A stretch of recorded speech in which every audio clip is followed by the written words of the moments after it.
जय माँ दुर्गा। सप्तमो अध्याय चंड और मुंड का वध। मैं मातंगी देवी का ध्यान करती हूँ। वे रत्न में सिंहासन पर बैठकर पढ़ते हुए तोते का मधुर शब्द सुन रही हैं। उनके शरीर का वर्ण श्याम है।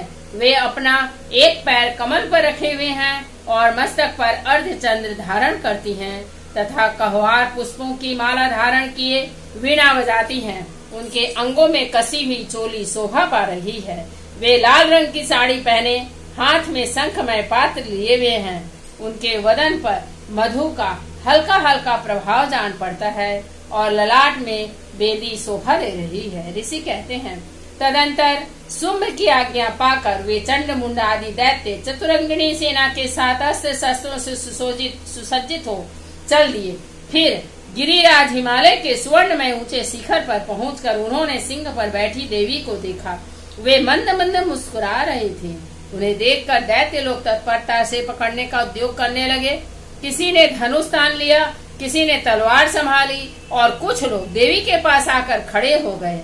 तब अंबिका ने उन शत्रुओं के प्रति बड़ा क्रोध किया। उस समय क्रोध के कारण उनका मुख काला पड़ गया, ललाट में भवें टेढ़ी हो गईं और वहां से तुरंत विकराल मुखी काली प्रकट हुई, जो तलवार और पास लिए हुए थी। वे विचित्र खटवांग धारण किए और चीते के चर्म की साड़ी पहने नर मुंडों की माला से सुविभूषित थी।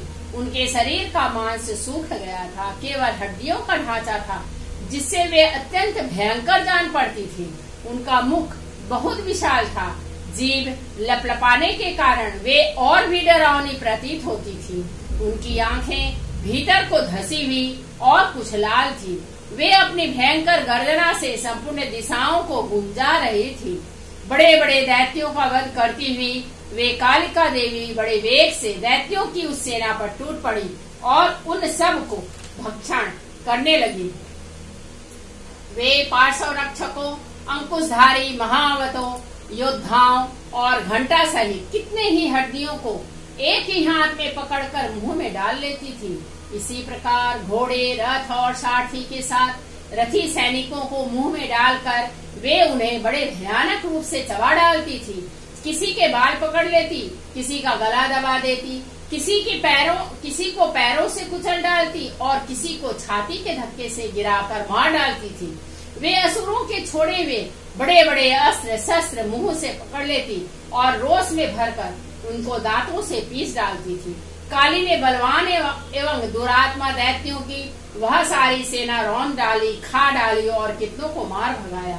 कोई तलवार के घाट उतारे गए, कोई खटवांग से पीटे गए और कितने ही असुर दांतों के अग्रभाग से कुचले जाकर मृत्यु को प्राप्त हुए। इस प्रकार देवी ने असुरों की उस सारी सेना को क्षण भर में मार गिराया।